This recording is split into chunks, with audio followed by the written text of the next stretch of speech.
Once again, Assalamu alaikum. Hello, everybody. Welcome back to 5 Minute English. The intention today is to talk about sentence. The first thing that I would like to share with you is that by knowing all about the sentences in detail, we are gonna learn English. So let's get started.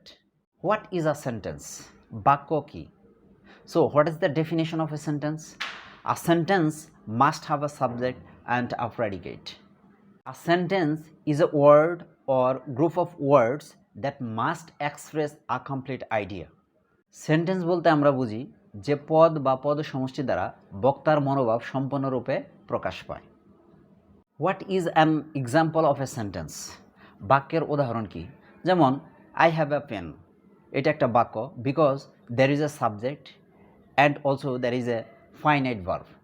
এখানে হ্যাভটা হচ্ছে finite verb এবং আইটা হচ্ছে subject.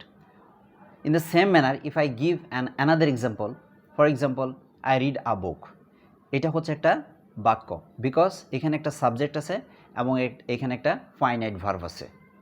Let's talk about kinds of sentences. Sentences is of three types: simple, complex, and compound. What is a simple sentence? A simple sentence must have a subject and a finite verb. For example, she reads a novel. This is a great example of a simple sentence.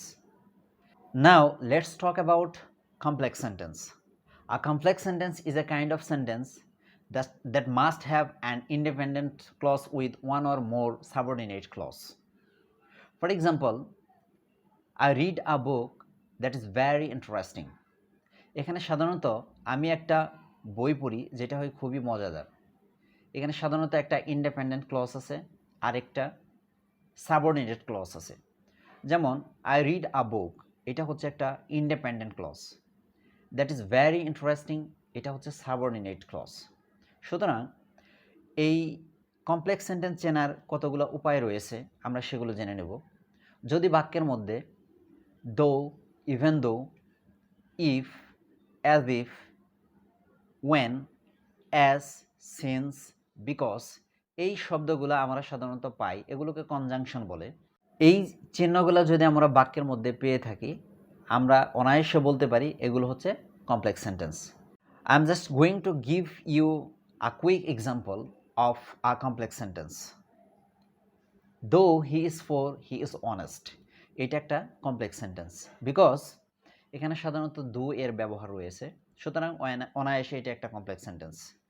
দো he is poor, he is honest. যেমন হচ্ছে এইখানে দো যুক্ত যে ক্লজটা সেটা হচ্ছে dependent clause, আবার হি ইজ অনেস্ট এটা সাধারণত একটা ইন্ডিপেন্ডেন্ট ক্লজ। সুতরাং what is a clause? You have to understand the definition of a clause. A clause is a kind of matter that obviously contains a subject and a finite verb. I have already told you what is a finite verb in my earlier video, so you can focus on that video. Okay, so তারপরে আমি সাধারণত বলবো আপনাদের যে finite ভার্বটা কি। Finite ভার্বটা হচ্ছে এমন একটা ভার্ব যার মাধ্যমে আমরা সাধারণত টেন্স বুঝতে পারি। যেমন হি রিডস আ বুক, এইখানে রিডটা একটা ফাইনাইট ভার্ব। আমি যদি বলি গোয়িং টু স্কুল, এটা কিন্তু এই গোয়িংটা ফাইনাইট ভার্ব না। কেন?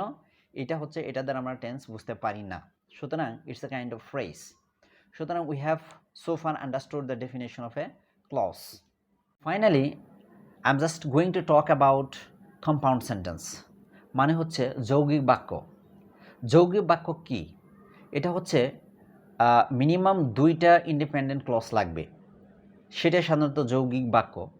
যেমন এই বাক্যের মাঝখানে সাধারণত and, but, or, either or, neither নর, ইয়েট এরকম সাধারণত চিহ্ন থাকে।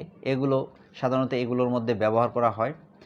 যেমন he is poor but honest, এই সেন্টেন্সটা হচ্ছে কম্পাউন্ড সেন্টেন্স বিকজ এখানে সাধারণত কি আছে? বাট আছে, অর্থাৎ দুইটা ইন্ডিপেন্ডেন্ট ক্লজ লাগবে। ইন্ডিপেন্ডেন্ট ক্লজ ছাড়া সাধারণত কম্পাউন্ড সেন্টেন্স হবে না, অর্থাৎ এরা আলাদা আলাদা অর্থ দিতে পারবে।